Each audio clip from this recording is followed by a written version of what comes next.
So my name's Matt Adams. I'm currently the GIS developer at Flagler County, Florida. This is obviously my final project here, so I'm excited to finish this off. I started this during COVID, and it's been a great experience so far. Definitely learned a lot that I hadn't learned already on the job force. So with that, we will dive right in. So I decided to design a Survey 123 form for post-storm damage assessment for my final project. In many coastal counties like Flagler County, we end up having the annual threat of hurricanes that could be absolutely disastrous if one makes landfall. And most recently, we've felt the effects of Hurricane Matthew in 2016 and Hurricane Irma in 2017. And one of the most critical things after a storm makes landfall, or even we get the effects of a storm, is conducting that initial preliminary damage assessment in order to gain access to some of that federal funding through FEMA. So that you guys can get a better idea of where I'm talking about, Flagler County is going to be outlined in orange here. We sit in the northeast corner of Florida, sandwiched between Volusia County, which is Daytona Beach, and St. Johns County, which has St. Augustine. And the map below will show kind of how many storms have been either on Flagler County or near Flagler County in the previous years. As you can see by this red track, we had a Category 3 storm of Hurricane Matthew come through very close to our shores. So we felt the effects. We had to conduct a damage assessment in the very recent past. It was back in 2018. So whenever these storms come, we end up needing to have a damage assessment solution. And in the past, Flagler County has been utilizing the IDAM model, which is the Integrated Damage Assessment model by Schneider Geospatial, and which has created a reliance on outside consultants in order to make to conduct the analyzation and actually prepare the data for our assessors to go out in the field and collect the data. During Hurricane Irma, apparently everyone from that company was on vacation, so we had no real option to do this damage assessment and get all the data that we wanted other than put together a very quick collector application, which didn't quite accomplish all of the needs that we had at the county. That workflow also cost the county additional money and required for us, like I said, to wait for the consultant to get the data prepared to go. So in order to reduce our reliance on those outside consultants, we decided to bring this in-house, and I said, this is a perfect opportunity for me to do my master's final project. I'll make all of this. I'll work with our group of stakeholders, which included members of the Flagler County Property Appraiser's Office, Flagler County Emergency Management, and others on our GIS team to give feedback throughout the whole process. And we decided that I would be creating a Survey 123 form that utilized field maps and dashboards as well in order to fully encompass the solution and replace this IDAM solution from Schneider Geospatial. The workflow consisted of an initial planning meeting where we kind of sat down and said, what are the needs? What does this app have to accomplish? How are we going to do this? What data is going to be needed? And so we decided that a Survey 123 form was the way to go. Then I had to wait for the property appraiser to get me the proper data, design the Survey 123 form, create the map for field maps, and do some dashboard designs, and then make the final reports that we can replicate all of the FEMA forms, and then finally test and get it in the hands of our assessors. The data that we used is a join of the parcel data at the county and the computer-aided mass appraisal data, which is all of the property record card data from the property appraiser's office. So they would give us that in CSV form, and we would then join it to our parcel polygon, which we created this model in order to be able to replicate this very easily in the future. I know I likely won't be at the county forever to replicate this workflow if a hurricane comes. So I wanted to be able to give them this final model that they are able to run on their own if needed in the future. So the model removes any previous joins, which would be from the previous damage assessment or any storm that we had to do, inputs the CAMA table, adds that join, creates a feature class with the actual event name. So say it's for Hurricane Bonnie, I believe that's one of the storms we have this year in Florida. And then that would create a feature class, add the additional fields for calculations, and then remove any unnecessary fields that are included in that CAMA export. So once that was completed, we created the map, or I created the map. I'm very bad about saying we because I'm used to working on a full team of people. But I created a field map that invokes the Survey123 custom URL scheme to end up passing data from that system and from that parcel data into the Survey123 form, which you can see here is an example of that custom pop-up that we have that shows the property data as well as the link to the survey at the top, and then some of the calculations on the bottom. So once an assessor submits a damage assessment for that property, we get the damage cost estimation, the debris estimation, and the vegetative debris estimation on the fly. It immediately shows up in the dashboard if the workers are connected. And then all of the decision makers back at the Emergency Operations Center are able to view that data in near real time. The form, once they click on it, it looks very simple, just like this. So it shows where the parcel ID is, what the address is, and who the owners are.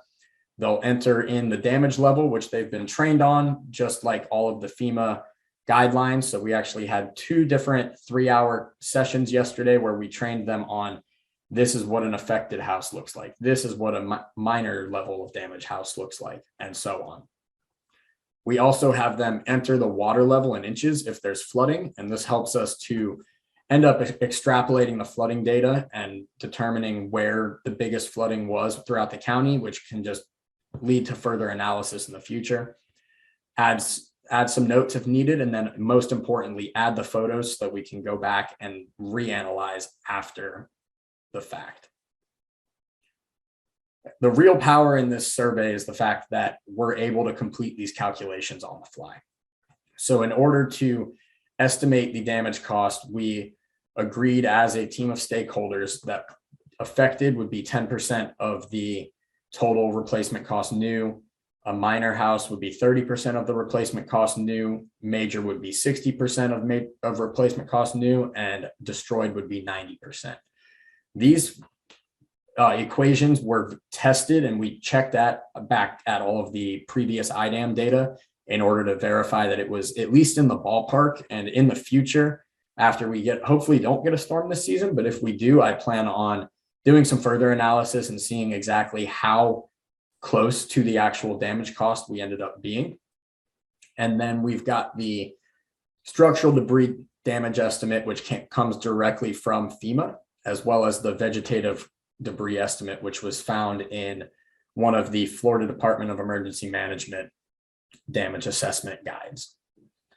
We estimated that we were going to use the vegetative factor of 0.3 for Flagler County because that number is a number between 0 and 5 that estimates the amount of vegetation in the area.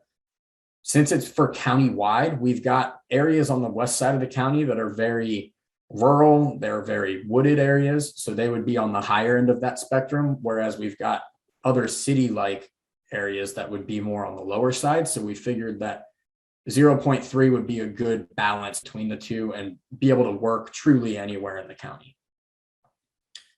So in addition to collecting this data, we needed to be able to share this with FEMA and with other decision makers. So I made 2 different reports that mimicked what came out of IDAM. The one on the right here is similar to the FEMA street sheet that everyone in emergency management is used to seeing. They've been wanting stuff like that, and it's what FEMA expects whenever we get a storm. And then on the left here, you can see another just very generalized damage assessment report that shows countywide how many structures of each type were damaged and what the total estimated cost was. The street sheet reports, I wrote a Python script that runs on a nightly basis when a storm comes in order to pull one of these reports for every single street that we have damage data for in the county. This keeps it very simple. It outputs it out to a folder with the street name in the PDF file name.